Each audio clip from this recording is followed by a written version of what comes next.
31 दिसंबर 2024 की रात 12 बजे से पहले से लेकर के और लगभग घंटों बाद तक 2025 रूपी नए साल का जो स्वागत किया गया, निसंदेह रूप से वो हमारा नव वर्ष नहीं है। लेकिन आज करोड़ों भारतीय यानी करोड़ों हिंदू इसी नव वर्ष को अपना नव वर्ष मानते हुए सेलिब्रेट करते हैं, आतिशबाजी करते हुए, नाचते गाते हुए हैप्पी न्यू ईयर एक दूसरे को कह करके और इसकी शुभकामनाएं देते हैं और भूल जाते हैं कि ये कहीं ना कहीं से हमारे ऊपर आरोपित रहा है, थोपा गया है। लेकिन चलिए, अब चूंकि वो मान लिए हैं कि यही उनका नया साल है और इसी भ्रम में वो बहुत लंबे तक चलते चले आए हैं और आगे भी चलेंगे, तो अंग्रेजी की एक कहावत को मैं इन्वोक करता हूं, पे इन द सेम कॉइन, ईंट का जवाब पत्थर से। उन्होंने हमारे ऊपर इस सो कॉल्ड नए साल को सौंपा, यानी हैप्पी न्यू ईयर को सौंपा नहीं, थोपा। हम उसका इस्तेमाल करते हैं रिजोल्यूशन के रूप में। हम रिजोल्यूशन लेते हैं ना, हम हर नए साल पर कहते हैं ना कि हम ये करेंगे और वो नहीं करेंगे। तो चलिए, एक राष्ट्र के रूप में जो आज एक भ्रमित मोड़ पर खड़ा है, आइए हम 2025 के लिए एक रिजोल्यूशन लेते हैं, यानी जो हमारा नव वर्ष नहीं है, जिसे हम आज भ्रमवश या एक गुलाम मानसिकतावश हम मान चुके हैं। तो ठीक है, मान चुके हैं तो मान चुके हैं। आइए हम उनके द्वारा आरोपित, थोपित इस नव वर्ष रूपी जो रोग है, उस रोग यानी उस रोग रूपी ईंट का जवाब पत्थर से देते हुए एक रिजोल्यूशन लेते हैं। और मैं शिवचरण सिंह आपका स्वागत करता हूं आज की इस वीडियो वार्ता में, और मैं आपसे साझा करूंगा कि वो रिजोल्यूशन होना क्या चाहिए। अभी भारत में मस्जिदों के ऊपर एक तरह का संग्राम छिड़ा हुआ है। मस्जिदों को लेकर के भारतवंशी लोग, जो हिंदू नामधारी लोग हैं, वो हिंदुओं के खिलाफ खड़े हैं, क्योंकि आज हम उन मस्जिदों की वास्तविकता को जान गए हैं कि कोई 1000 नहीं, 2000 नहीं, 10 नहीं, 20 नहीं, 30 नहीं, हजारों हजार मंदिरों को तोड़ करके वहाँ मस्जिदें बनाई गई और हमारे ही सामने उन मस्जिदों से अजान होते रहे। और हम आज सदियों से उन अजानों को सुन करके अपने ही खिलाफ चलने वाले इस अभियान को अनजाने जाने ही हम सहते रहे हैं। लेकिन आज एक तरह का रेनेसां है, एक नवजागरण है, जब हम उनका सर्वे करके अपने मंदिरों को रिक्लेम कर रहे हैं। लेकिन ऐसे में हम क्रिश्चियन मिशनरीज को भूल जा रहे हैं, क्रिश्चियन इंस्टीट्यूशंस को भूल जा रहे हैं, चर्चेज को भूल जा रहे हैं। और हमें लगता है कि Islam is a religion of peace, तो कहते हैं, लेकिन वो झूठ कहते हैं। Islam is a religion of jihad and terrorism. लेकिन क्रिश्चियनिटी के विषय में तो हम अभी भी मानते हैं कि if Islam is a religion of peace, Christianity is a religion of more peace. वाह! जबकि क्रिश्चियनिटी इस्लाम से कहीं बहुत ही अधिक खतरनाक किस्म का जहरीला एक ऐसा रिलीजन है जो मजहबी इस्लाम के कई गुना आगे और कई कह सकते हैं कि कई कदम आगे जाकर अपनी क्रूरता और नृशंसता की खतरनाक खतरनाक इबारतें और मंजर लिखता चला आया है। सवाल यह है कि इसे हमने सिस्टमैटिक रूप से इसलिए भुला दिया क्योंकि आज क्रिश्चियन मिशनरीज ने एकेडमिक्स पर कब्जा करके एकेडमिक्स के ऐसे ऐसे खतरनाक खतरनाक इंस्टीट्यूशन खड़े कर दिए हैं जो उन्हें कह सकते हैं कि कवर फायर देता है। Saint Xavier's college, saint Xavier's school, saint Anthony's, saint Francis, saint Stephen's, De Nobili, फला कॉन्वेंट, ढिमकाना कॉन्वेंट, ऐसे हजारों नाम मिलेंगे आपको पूरे भारत में जो किसी न किसी so called saint Xavier, saint Stephen's, saint Mark, saint Luke, saint Anthony, saint Matthew, ऐसे करके इन लोगों के नाम पर, और ऐसा कोई नाम ना हो तो कोई ऐसा वैसा कॉन्वेंट करके नाम पर आपको हजारों क्रिश्चियन इंस्टीट्यूशन मिलेंगे जहां 70 to 75% हिंदू जाते हैं। और उससे निकल करके उनके अंदर एक ऐसी भावना आ जाती है कि whatever be Christianity, whatever Christianity be, Christians are good people. They run good institutions. Or at least we have got our education from the Christian institutions, so we must be grateful to them. और इस भ्रम का शिकार होकर के वे निकलते हैं और उनके सामने वो खूनी इतिहास कभी सामने नहीं आ पाता, जिस खूनी इतिहास को इन्हीं लोगों ने लिखा जिनके नाम से इस सारे इंस्टीट्यूशन है, जिसमें कि सबसे ऊपर जो खतरनाक रूप से नृशंसता और अमानवीयता और क्रूरता की इबारत और मंजर लिखने वाला व्यक्ति था, यानी फ्रांसिस जेवियर ओ है। सब एक का नाम लीजिए, एक की करतूतें कहिए, दूसरा उससे खतरनाक करतूत लेकर के सामने खड़ा मिलेगा आपको। अब सवाल यह है कि इनको भुला दिया गया या हम इसे जानबूझ करके, जिसे कहते हैं ना कि एक we have adopted amnesia with regard to the Christianity. लेकिन एक रिजोल्यूशन लेना होगा कि मस्जिदों का सर्वे तो जारी है, वो चलेगा। हजारों सैकड़ों मस्जिदों को हम ढूंढेंगे जहां हमारे मान बिंदुओं का ध्वंस किया गया और आज हमारे सामने वो अट्ठास लगाती हुई मस्जिदें 5-5 बार अजान के रूप में हमको चिढ़ाती हैं, उनको हम रिक्लेम करेंगे।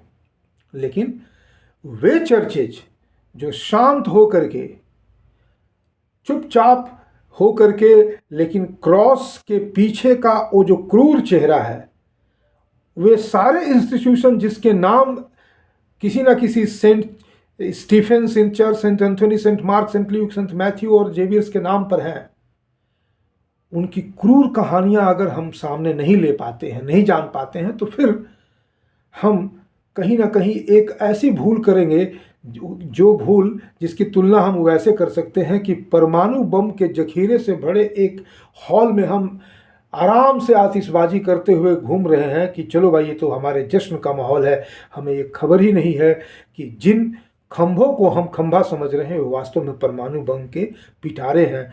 जिस दिन उनमें आग लगेगी वो फूट पड़ेगा। बारूद के ढेर पर हम बारूद को ये कह करके बैठे रहें और ऊपर आराम से आतिशबाजी करते रहें कि हम तो जानते ही नहीं कि ये बारूद है।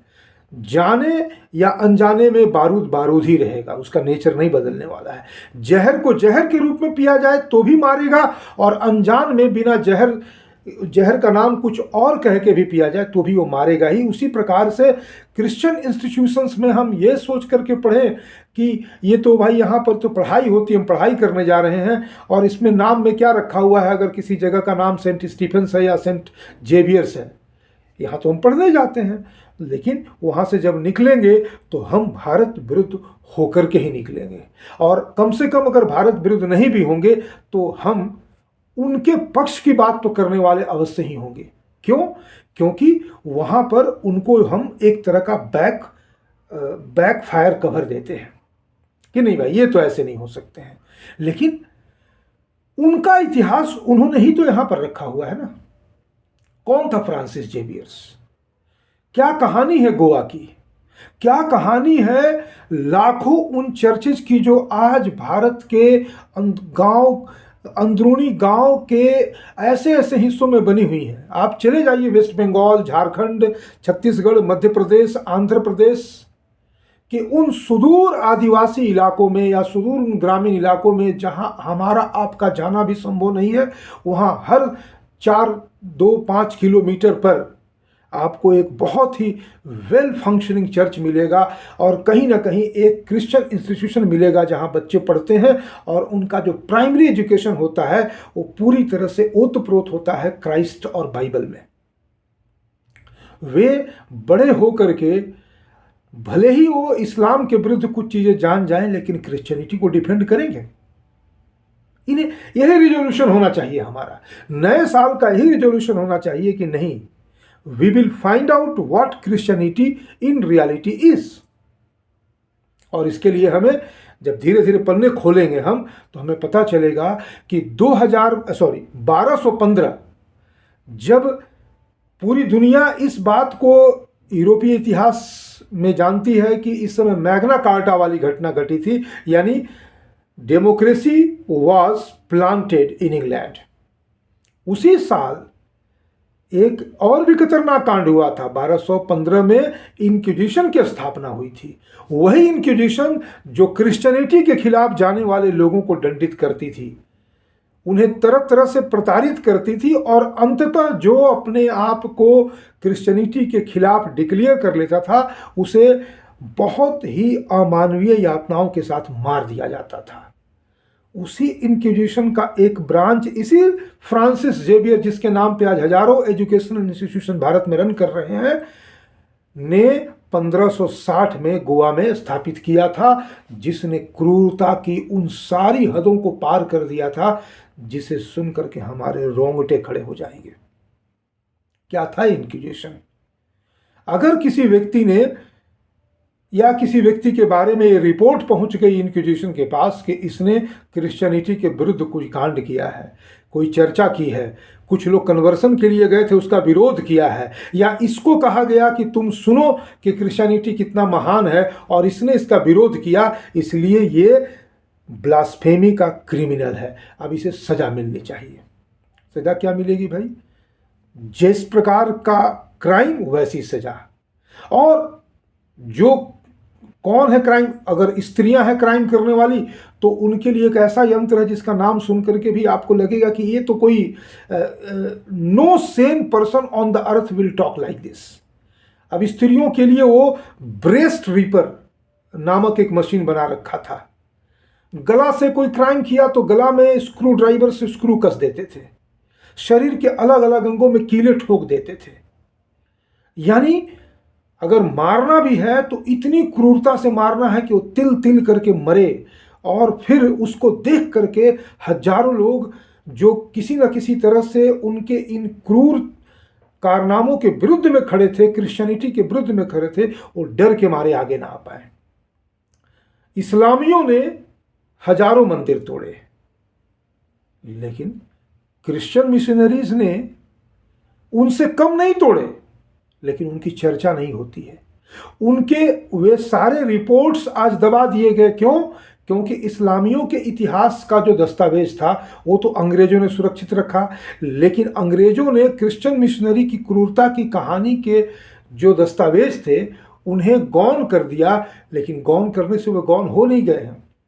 भारत में बहुत सारे ऐसे लोग रहे हैं जो उन दस्तावेजों को आज भी, डॉक्यूमेंट को एक तरह से कह लें कि उसे एडिट करके उन्हें किसी ना किसी शक्ल में, आज भी हम गोवा इंक्विजिशन के ऊपर में हम कम से कम दर्जनों पुस्तकें हमें हमारे सामने उपलब्ध हैं। और तो और मैं वो एक नेहरू के समय ही नियोगी कमेटी रिपोर्ट का एक मोटा, कम से कम वो है मेरे पास, वो पूरा का पूरा नियोगी कमेटी रिपोर्ट है। वो 500-600 पन्ने का नियोगी कमेटी रिपोर्ट आया। इनके जो कन्वर्सन माफिया का जो अलग अलग एक्टिविटीज़ था, मतलब वो 15 अगस्त 1947 के बाद का जो दशक था, 1950 का दशक, उसमें वे सारे दस्तावेज इकट्ठा कर लिए गए थे। और लेकिन रातों रात उनकी सारी कॉपीज़ को खरीद करके क्रिश्चियन मिशनरी और नेहरू ने मिलकर जलवा दिया था। उनकी कुछ कॉपीज सुरक्षित बच गई थी, जिसे बाद में वॉइस ऑफ इंडिया ने छापा। उस छपने की प्रक्रिया का हिस्सा मैं भी रहा हूं। सवाल यह है कि इन सारी चीज़ों के होने के बाद भी हम क्रिश्चियन मिशनरीज के बारे में चर्चा क्यों नहीं कर पाते हैं? क्योंकि अभी तक का जो फोकस है हमारा, अभी तो हम इस्लाम पे ही फोकस नहीं कर पा रहे हैं। तो भाई क्रिश्चियनिटी का नाम लेने पे, अभी जब इस्लाम के बारे में इतनी चर्चा हो रही है, तब तो सबका साथ, सबका विकास और सबका विश्वास करने वाले लोग अंदर से हिल जाते हैं कि अरे भाई ज़्यादा बवाल मत करो, कहीं क्रिश्चियनिटी की बात शुरू हो जाएगी। और पूरी दुनिया में चूँकि बड़े बड़े पावरफुल देश क्रिश्चियन कंट्रीज़ हैं, तो उनसे डर करके भी जो भारत का शासन है वो कहीं हद तक कुछ बोलना नहीं चाहता है। लेकिन सवाल ये है कि हर देश को अब अधिकार है कि अपने इतिहास में उन घटनाओं को लेकर के उसके विरुद्ध में खड़ा हो जो मानवता के ऊपर एक अभिशाप है, एक धब्बा है। तो ऐसे में हम क्यों नहीं खड़े हों? लेकिन उसकी शुरुआत कम से कम इस रूप में तो हम कर ही सकते हैं ना, कि भाई जो कुछ भी है, चलिए मैं तो अलग अलग समय पे इन चीज़ों को टेकअप करता रहता हूँ, मैं आपके साथ में साझा करता रहूँगा, लेकिन हम भारतीयों का एक कर्तव्य होना चाहिए। और 2025 का, इसमें बहुत सारी बातें की जा सकती हैं। अलग अलग जो क्रिश्चियन मिशनरीज़ के जो ब्रांच हैं, कम से कम सैकड़ों ब्रांच हैं, या कह सकते हैं आप कि उनके जो इस्लाम की भाषा में फ़िरके हैं, वो भारत में काम कर रहे हैं। कोई ऑर्डर वाला है, कोई ऑर्डर वाला है। हर ऑर्डर की जो कहानी है वो एकदम जिसे कहते हैं ना कि अमानवीय करतूतों में एक से बढ़ के एक है। तो हमें उन्हें जानना पड़ेगा, उन्हें खोदना पड़ेगा। तो हमें कहना पड़ेगा कि लेट्स डिग अप चर्चेस। यही रिवॉल्यूशन होना चाहिए हमारा 2025 का। आज के लिए इस वीडियो के लिए इतना ही। बहुत बहुत धन्यवाद।